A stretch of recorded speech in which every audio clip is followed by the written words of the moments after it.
has hit back at Rahul Gandhi's speech in London and has called it betrayal of Bharat. Shehzad Poonawalla said, and I quote, Rahul crosses every limit for Bharat Badnami in Britain. Rahul Gandhi in Azadi Ka Amrit Mahotsav year goes on British soil, ironically, and is seeking foreign intervention and validation on internal issues of India. Let's listen in.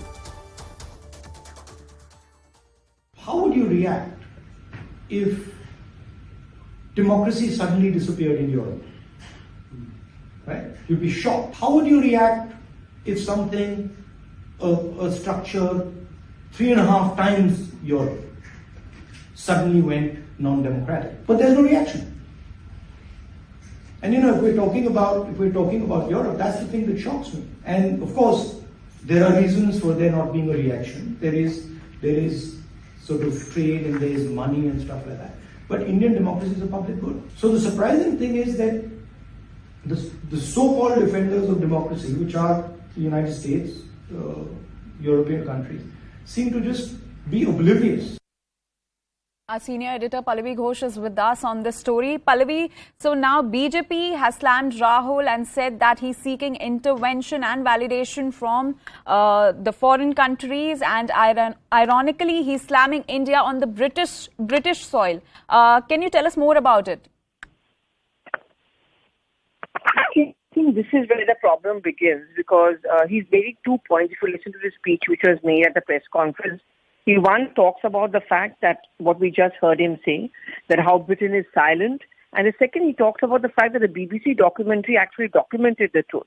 But they had to face investigations only because they decided to break their silence. If they had remained silent, and to quote Rahul Gandhi, then these investigations would stop. Now, this is where the problem will begin for the Congress party with the government, and we are hearing Shehzad Poonawalla already making that point. That it's all very well to criticize your government back home over here in India, but when you're going abroad, and that too to UK, we're talking about the freedom movement, where Britishers have been our rulers. Over there, you are slighting your country, taunting Britain also as well, is also in a sense interfering with our foreign policy. Insinuating that UK is silent because of trade ties with India is a very, very strong point made by Rahul Gandhi, according to the BJP. All right, Pallavi, we have BJP's Shehzad Poonawalla joining us. Shehzad, good morning. So, big attacks by Rahul Gandhi on the BJP government, claiming that the democracy in India is under attack and that the opposition leaders are being constantly targeted using central agencies. No, if that would have been the attack, I wouldn't have got up at 6 o'clock in the morning and tweeted this. Please hear what he has said. At a time when we are celebrating 75 years of our independence, this man, who's an MP, goes on British soil and seeks foreign intervention in an internal issue of India. He has said that what are the Western powers doing? Democracy is under threat in India. Why aren't the Western powers intervening? And he sought Western intervention, US intervention in particular, even at the time when he was talking to Nicholas Burns. And we've recently seen George Soros poke his nose in Indian affairs. You can have a difference with Modi, you can have a difference with BJP, you can abuse us all day long on foreign soil. But how can you seek intervention of a country that ruled us for 200 years, go on their soil and seek their intervention at a time when we are celebrating 75 years of our independence? This has nothing to do with the BJP. This has everything to do with our sovereignty, which can't be compromised by somebody like Rahul Gandhi, who thinks he's entitled to become the Prime Minister, and therefore in his hatred for one person, he allows it to transmutate into hatred for the entire country. He has sought foreign intervention on foreign soil in Indian domestic affairs. I think that's an affront to our democracy. It's an affront to the 1.4 billion people that live in this country. And it is an affront to our national sovereignty and our integrity as a country.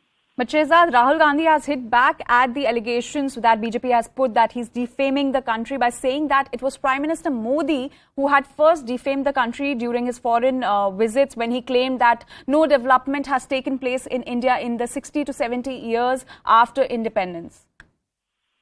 Did Prime Minister Modi go to any other country and say, please, bhaiyo behno, support us, we want to have your intervention in our democracy? This kind of analogy is, frankly, it's not worthy of a comment. Please hear what I said in the tweet that I posted. He has basically asked for Europe and US to intervene into issues of India, which are internal affairs of this country, which we can sort out using our democracy. He has asked for intervention of these countries into India. Where does it stop? Tomorrow, does he seek intervention of China? Does he seek intervention of Pakistan? Will he seek the intervention of some other powers? To seek intervention of a foreign power into our country is an affront on our sovereignty, and it is an affront on our democracy.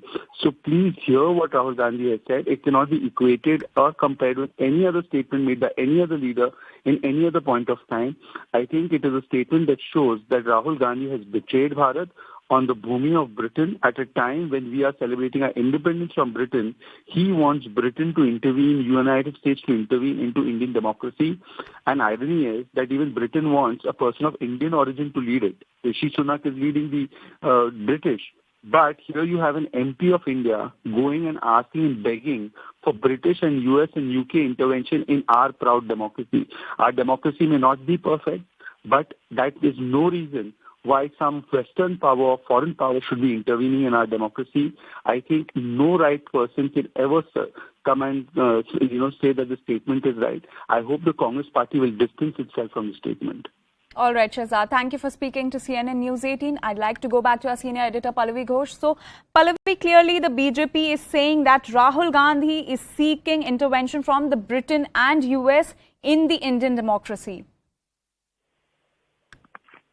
So what Shehzad Poonawalla has also put out is those pictures of an earlier conversation, if you remember, Rahul Gandhi used to have during the COVID times, and this was with a series of former either American or UK diplomats, where he would talk about the concerns he had about India and Indian democracy. Now, what the BJP's point is that it's all very well to raise these questions inside Parliament. You do protest, that's fine, because every political party has a right to do it. But when you go abroad, there are foreign policy nuances, diplomatic nuances, which have to be kept in mind. In fact, Rahul Gandhi has often been in the line of fire where, he's been accused of going on these foreign tours without informing the government. And second, of course, is very often accepting these invitations when actually it should have been routed through a permission being taken from the External Affairs Ministry. The Congress party has always rejected these allegations, saying that he's a member of parliament and he does not require prior permission. But his comments and a 3-day tour he's been having in UK, those 3 engagements, and today it's going to be finishing off with an address to the British Parliament, has stoked a lot of controversy. And when the Parliament session begins from 13th of March, I think this is a point which the BJP would like to raise a privilege motion against him, possibly a notice against him, that why is he talking about Indians' concerns, India's foreign policy, while on a foreign soil. All right, Pallavi, thank you for giving us all those details and providing us that context. We have some more breaking news.